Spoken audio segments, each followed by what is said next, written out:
No more ignorance, no more secrecy. Balance sheets, income statement, cash on hand. We're gonna master these records, gonna take a stand. Oh, too funny. Too funny. So, yes, a song about financial literacy. Rock song. Thank you, Suno. Want to talk about something that's very near and dear to my heart, and that is financial education, right? Um, this is actually the foundation of my Material Prosperity Triad, but it's just something that doesn't get taught enough. We don't really have a financial literacy class in school. Probably the closest you get are word problems in math, and nobody wants to do word problems in math. Um, but it's one of those things that is incredibly, incredibly important to having a successful life. One where you don't have to live at home. So financial literacy is so critical. And here's the deal. The way I always explain this is when we're in school, when we're young, right? You're in elementary, middle, high school. You get a report card. Every you know twice a year you get your semester grades. Every 9 weeks you get a grade, and every 4.5 weeks you get a progress report, right? How am I doing? So you get the progress report so you can know, oh, I need, I've got a D in math. I should do something about that, right? And so you can correct and here's your grades. This is how you're doing. For adults, once we graduate school and college and all of that, right? For adults, we don't look at our report cards. But here's the thing, we all have report cards, right? As an adult, your report card is your financial statement, for better or worse. Now, there are other measures, don't get me wrong, I'm all about that. But I remember Jim Rohn had one of his programs that when he was talking about self improvement with kids, he goes, I always start with money. Right? Now, is money the only measure? No. Is it even the most important one? Not necessarily. But here's the thing, it's easy to count. And if there are issues with your financial statement, there are probably issues in other areas of your life too. So we start with the one that's easy to count. And so I love that concept with kids. It's one of the things that I talk to my kids about, right? Um, And in fact, I would say that my youngest probably has a better performing stock portfolio than most of the adults I know. Not huge numbers, right? But he's looking at it. He bought Nvidia early. Just saying, right? Um,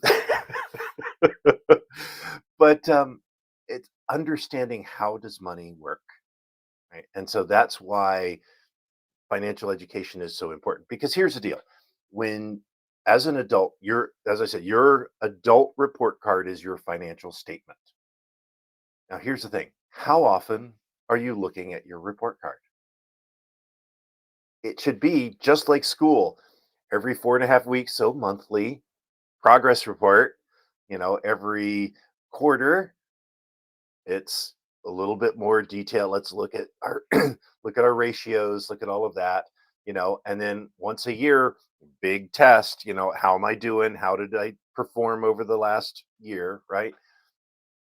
Because so many people, myself, have been there where we're trying to survive.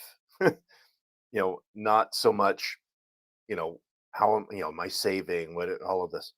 And so I want you to take the time to really look at your financial education and your financial numbers, right? That's the financial statement. One, you know, learn how to create a financial statement, profit and loss, income, right? It's the money coming from and where's it going, right? There are ratios that you need to know about yourself. Let's see, we got debt to income ratio. So, how much money are you paying out in debts versus how much money are you getting in, right? Pretty simple.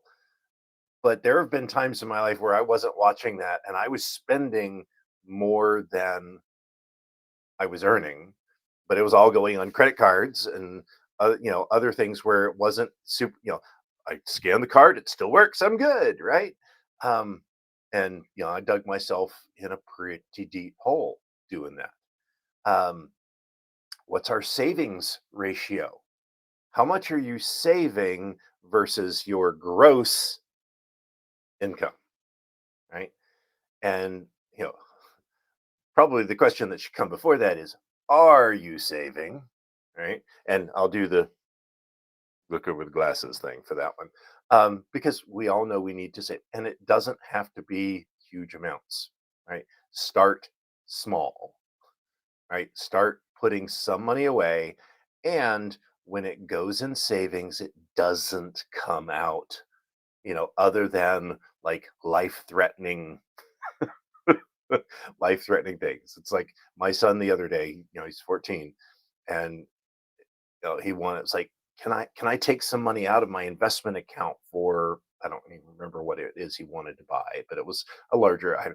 And I'm like, no, actually, we can figure out other ways to get you to make money, but you're not, once it goes into investing, it stays there, right? It goes into savings, it stays there.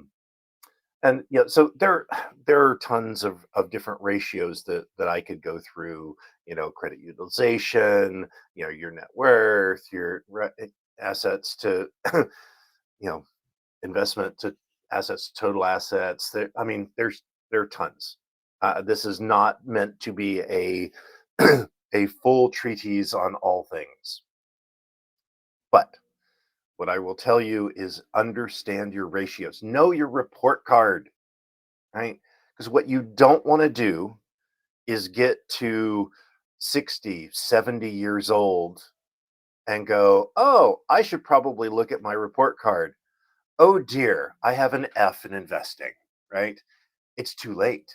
I mean, where I am right now, if I didn't have anything, I'd be in serious trouble, right? I'm 55.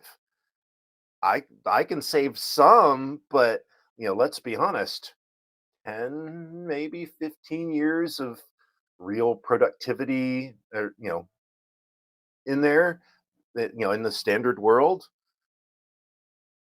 not good. Now, starting a business, sure. Let's just say income doesn't stop just because you get older, right? But in general, for most people, our prime productivity times are, you know, 25 to 45, 55 maybe, right? Um, for a saving from a savings perspective. And so start now, right? And was it the old adage, the best time to plant a tree was 20 years ago, the next best time is now. Um, all right. The other thing that I want to kind of touch on. So first, foundation, understand your financial ratios. Where are you, right? And then now let's look at how do we start making money work for us. One of my favorite books is Robert Kiyosaki, Rich Dad Poor Dad, and his Cash Flow Quadrant. Those two. After that, there's some good ones, but they start getting a little weird. But anyway, but I really like his idea. Rich Dad Poor Dad. What the rich teach their kids about money that the poor people don't. What it really boils down to is how do you make your money work for you? And that's through investments, and that's building assets. And one of the things that I love about that book is the definition of asset. Like my house that I'm in, for the normal accounting world, this is an asset, right? It's worth more than I owe on it, right? And hopefully that's the situation for you. There's a period where that was not always the case, right? Um, but it's not an asset. An asset puts money in your pocket, and a liability takes money out.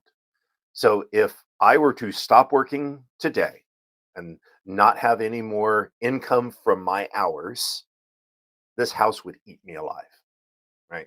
Between mortgage payment, between taxes, between electricity, right? Maintenance, all of that, that's money out, no money coming in, right? Now, I have a rental house, right? That is an asset because it's producing money for me, right? If I'm not working, it's still producing money. And so assets, I guess the easiest way, the one I like is where if you are no longer working, assets feed you and liabilities eat you, right? And so one of the biggest challenges that I had when I first was hearing that was like, I don't, at the time, I don't have money to buy this huge rental house, right? I don't have $40,000 to invest. I don't, right? It doesn't have to be that. Find a way to create, have money coming in, whether it's, buying a stock that produces dividends. Is it right now, money market accounts are very good. They're producing like 5%. Okay. That's assets. That's it's feeding you, right? If you stop working, that's going to keep producing money. It can be a business, right, where you don't have to put in the hours to make it create money. So some things like there are some network marketing companies that are good. There are some like real estate businesses that and any business that can run without you classifies as an asset. Um, so look for things, and that's the biggest. I would say the biggest piece of this is it's the mindset of looking for assets. Right. I think it's the reticular activating system in the brain. Right. As soon as you buy a certain car, you start seeing those cars everywhere. I got a Tesla, and suddenly there are Teslas everywhere. Um, you buy a certain shirt. It's like with these habit shirts that I wear a lot. I'll see people that's like, I've got that exact same shirt. It's because our brain is looking for that thing, right? We've told our subconscious that the habit shirts are important because I own them, right? And so I see them everywhere. The same is true for assets. If you are looking for how can I, even small things, create income, create assets, you will start to see them pop up. Another way to train your brain is by reading books. There's a good one that I have on my bookshelf. Tony Robbins' Money Master the Game. It's a good read, and there are fun ways too. One of the things that I like is the cash flow game.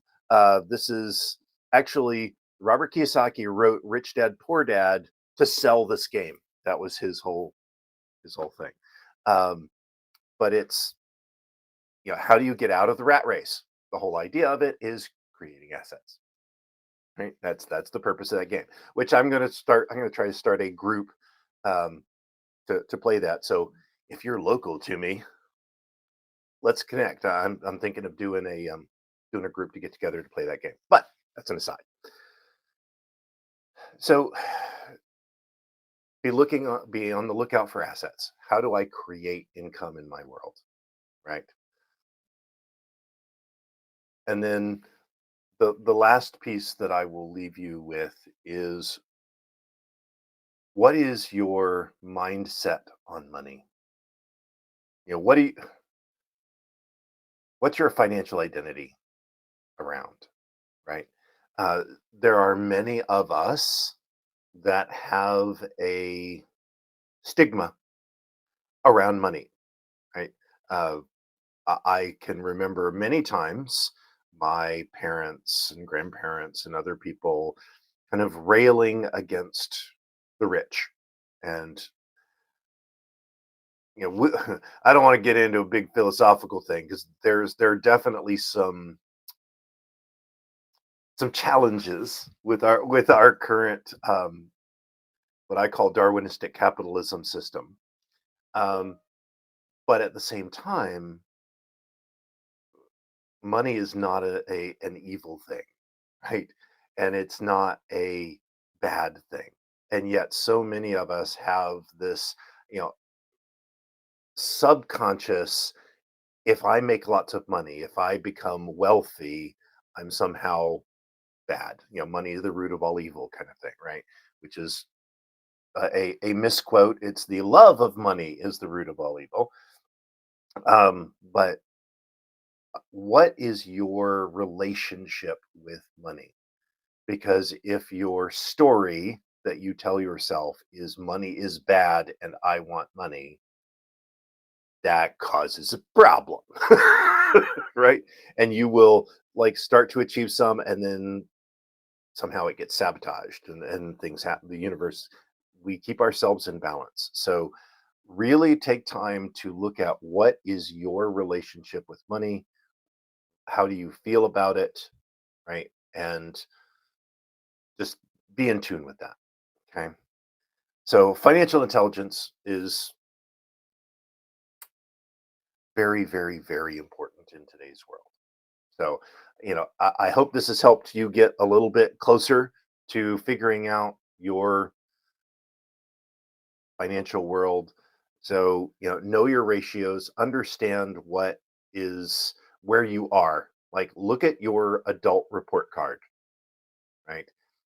Figure out a way to create assets and accumulate true assets and understand what is your relationship with money and do those three things and that will absolutely move you towards living your life to the third power. So um yeah. Now if you want to know more kind of stuff like this, one of the things that, as you can see scrolling along the bottom here is, I'm looking for people to help me get started my roundtable program, right? I've done a very soft launch, just saying it's there, because I've got a lot of the trainings that I need to do, and I want people to be part of that can help found the round table, right? To be live on the trainings that I'm doing, stuff like this, right? Where I go deep into each of the different areas of my triad system, going into setting goals, creating our purpose, right? All of those pieces that are going to be part of the permanent community and membership site. I want to do it live. I don't want to just sit here and talk to the camera by myself. I want to have some people where we can have some interaction. So if you're interested in something like that, you can go to the link there, and join the roundtable, and we will be starting that up next week. So it's going to be fun. It's going to be fun. So if you are interested in being more and being a knight of the round table, join me. Let's have some fun. All right. So that's enough for today. Um, hope everybody has a great day. Look at your adult report card. It's important. And until then, keep living your life to the third power, and we shall talk tomorrow. Written in the paper, gonna crack the code. Financial literacy, it's time to explode. Ratios and statements, my adult report card. Gonna understand the numbers from now. Cash flow, profit, and the liabilities. No more ignorance, no more secrecy.